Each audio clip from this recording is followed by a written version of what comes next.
Audio book Gayatri Mahavigyan भाग 1 chapter 21 निष्काम साधना का तत्व ज्ञान। गायत्री की साधना चाहे निष्काम भाव से की जाए चाहे सकाम भाव से, पर उसका फल अवश्य मिलता है। भोजन चाहे सकाम भाव से किया जाए चाहे निष्काम भाव से, उससे भूख शांत होने और रक्त बनने का परिणाम अवश्य होगा। गीता आदि सतशास्त्रों में निष्काम कर्म करने पर इसलिए जोर दिया गया है कि उचित रीति से सत्कर्म करने पर भी यह निश्चित नहीं कि हम जो फल चाहते हैं वह निश्चित रूप से मिल ही जाएगा। कई बार ऐसा देखा गया है कि पूरी सावधानी और तत्परता से करने पर भी वह काम पूरा नहीं होता जिसकी इच्छा से यह सब किया गया था। ऐसी असफलता के अवसर पर साधक खिन्न, निराश, अश्रद्धालु न हो जाएं और श्रेष्ठ साधना मार्ग से उदासीन न हो जाएं। इसलिए शास्त्रकारों ने निष्काम कर्म को, निष्काम साधना को अधिक श्रेष्ठ माना है और उसी पर अधिक जोर दिया है। इसका अर्थ यह नहीं कि साधना का श्रम निरर्थक चला जाता है या साधना प्रणाली ही संदिग्ध है। उसकी प्रामाणिकता और विश्वस्तता में संदेह करने की तनिक भी गुंजाइश नहीं है। इस दिशा में किए गए प्रयत्न का एक क्षण भी निरर्थक नहीं जाता। आज तक जिसने भी इस दिशा में कदम बढ़ाए हैं उसे अपने श्रम का भरपूर प्रतिफल अवश्य मिला है। केवल एक अड़चन है कि सदा अभीष्ट मनोवांछना पूर्ण हो जाए, यह सुनिश्चित नहीं है। कारण यह है कि प्रारब्ध कर्मों का परिपाक होकर जो प्रारब्ध बन चुकी हैं उन कर्म रेखाओं को मेटना कठिन होता है। यह रेखाएं कई बार तो साधारण होती हैं और प्रयत्न करने से उनमें हेरफेर हो जाता है और कई बार वे भोग इतने प्रबल और सुनिश्चित होते हैं कि उनका टालना संभव नहीं होता। ऐसे कठिन प्रारब्धों के बंधन में बड़े बड़ों को बंधन और उनकी यातनाओं को भुगतना पड़ा है। राम का वनगमन, सीता का परित्याग, कृष्ण का व्याग के बाण से आहत होकर स्वर्ग सीधारना, हरिश्चंद्र का स्त्री पुत्रों तक को बेचना, नल द्वारा दमयंती का परित्याग, पांडवों का हिमालय में गलना, शब्द वेदी पृथ्वीराज का म्लेच्छों द्वारा बंदी होकर मरना जैसी असंख्यों घटनाएं इतिहास में ऐसी आती हैं जिनसे आश्चर्य होता है कि ऐसे लोगों पर ऐसी आपत्तियां किस कारण आ गई। इसके विपरीत ऐसी घटनाएं हैं कि तुच्छ, साधनहीन और विपन्न परिस्थितियों के लोगों ने बड़े बड़े पद तथा ऐश्वर्य पाए, जिन्हें देखकर आश्चर्य होता है कि किसी दैवी सहायता से वह तुच्छ मनुष्य इतना उत्कर्ष प्राप्त करके बिना श्रम के समर्थ हो गए। ऐसी घटनाओं का समाधान प्रारब्ध के भले बुरे भोगों की अमितता के आधार पर ही होता है। जो होनहार है सो होकर रहता है, प्रयत्न करने पर भी उसका टालना संभव नहीं होता। यहां यह संदेह उत्पन्न हो सकता है कि जब प्रारब्ध ही प्रबल है तो प्रयत्न करने से क्या लाभ। ऐसा संदेह करने वालों को समझना चाहिए कि जीवन के सभी कार्य प्रारब्ध पर निर्भर नहीं होते। कोई विशेष भवितव्यताएं ही ऐसी होती हैं जो टल न सके। जीवन का अधिकांश भाग ऐसा होता है जिसमें तत्कालीन कर्मों का फल प्राप्त होता रहता है। क्रिया का परिणाम अधिकतर हाथों हाथ मिल जाता है, पर कभी कभी उनमें ऐसे अपवाद आते रहते हैं कि भला करते बुरा होता है और बुरा करते भलाई हो जाती है। कठोर परिश्रमी और चतुर व्यक्ति घाटे में रहते हैं और मूर्ख तथा आलसी अनायास लाभ से लाभान्वित हो जाते हैं। ऐसे अपवाद सदा नहीं होते, कभी कभी ही देखे जाते हैं। यदि ऐसी औंधी सीधी घटनाएं रोज घटित हो तब तो संसार की सारी व्यवस्था ही बिगड़ जाए, कर्तव्य मार्ग ही नष्ट हो जाए।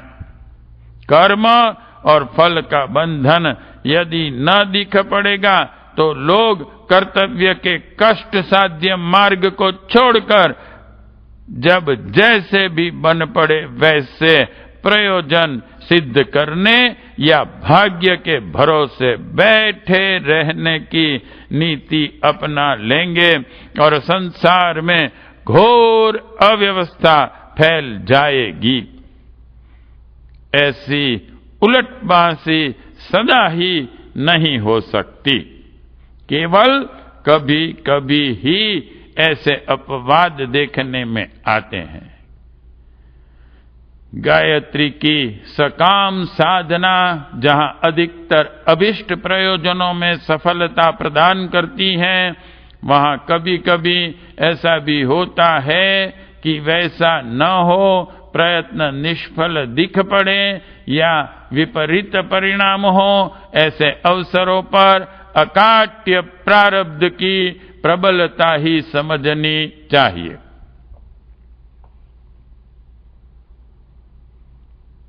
अभीष्ट फल न भी मिले तो भी गायत्री साधना का श्रम खाली नहीं जाता। उससे दूसरे प्रकार के लाभ तो प्राप्त हो ही जाते हैं।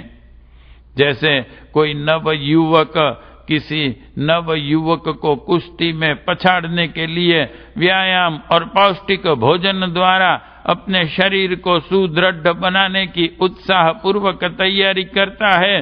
पूरी तैयारी के बाद भी कदाचित वह कुश्ती पछाड़ने में असफल रहता है तो ऐसा नहीं समझना चाहिए कि उसकी तैयारी निरर्थक चली गई। वह तो अपना लाभ दिखाएगी ही। शरीर की सुदृढ़ता, चेहरे की कांति, अंगों की सुडौलता, फेफड़ों की मजबूती, बल वीर्य की अधिकता, निरोगिता, दीर्घ जीवन, कार्यक्षमता, बलवान संतान आदि अनेकों लाभ उस बढ़ी हुई तंदुरुस्ती से प्राप्त होकर रहेंगे। कुश्ती की सफलता से वंचित रहना पड़ा, ठीक है, पर शरीर की बल वृद्धि द्वारा प्राप्त होने वाले अन्य लाभों से उसे कोई वंचित नहीं कर सकता। गायत्री साधक अपने काम्य प्रयोजन में सफल न हो सके तो भी उसे अन्य अन्य अनेकों मार्गों से ऐसे लाभ मिलेंगे जिनकी आशा बिना साधना के नहीं की जा सकती थी। मनुष्य ऐसी कामना भी करता है जो उसे अपने लिए लाभान्वित एवं आवश्यक प्रतीत होती है, पर ईश्वरीय दृष्टि में वह कामना उसके लिए अनावश्यक एवं हानिकारक होती है। ऐसी कामनाओं को प्रभु पूरा नहीं करते। बालक अनेकों चीजें मांगता रहता है, पर माता जानती है कि उसे क्या दिया जाना चाहिए, क्या नहीं। बालक के रोने चिल्लाने पर भी माता ध्यान नहीं देती और उस वस्तु से उसे वंचित ही रखती है जो उसके लिए उपयोगी नहीं। रोगियों के आग्रह भी ऐसे ही होते हैं। कुपथ्य करने के लिए अक्सर मांग किया करते हैं, पर चतुर परिचारक उसकी मांग को पूरा नहीं करते, क्योंकि वे देखते हैं कि इसमें रोगी के प्राणों का खतरा है। बालक या रोगी अपनी मांग के उचित होने में कोई संदेह नहीं करता। वे समझते हैं कि उसकी मांग उचित, आवश्यक एवं निर्दोष है। इतना होने पर भी वस्तुतः उनका दृष्टिकोण गलत होता है। गायत्री साधकों में बहुत से लोग बालक और रोगी बुद्धि के हो सकते हैं। अपनी दृष्टि से उनकी कामना उचित है, पर ईश्वर ही जानता है कि किसी प्राणी के लिए क्या वस्तु उपयोगी है। वह अपने पुत्रों को उनकी योग्यता, स्थिति, आवश्यकता के अनुकूल ही देता है। असफल गायत्री साधकों में से संभव है किन्हीं को बाल बुद्धि की याचना के कारण ही असफल होना पड़ा हो। माता अपने किसी बच्चे को खिलौने और मिठाई देकर दुलार करती और किसी को अस्पताल में ऑपरेशन की कठोर पीड़ा दिलाने ले जाती एवं कड़वी दवा पिलाती हैं।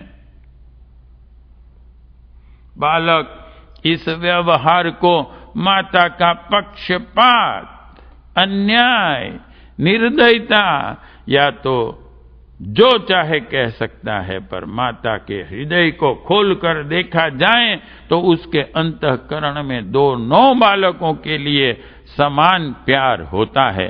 बालक जिस कार्य को अपने साथ अन्याय या शत्रुता समझता है, माता की दृष्टि में वही दुलार का सर्वश्रेष्ठ प्रमाण है।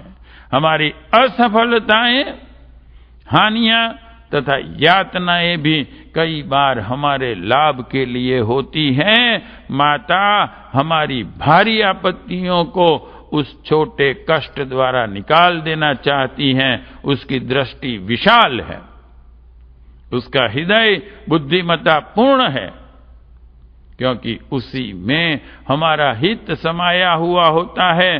दुख, दारिद्र्य, रोग, हानि, क्लेश, अपमान, शोक, वियोग आदि देखकर भी वह हमारे ऊपर अपनी महती कृपा का प्रदर्शन करती है।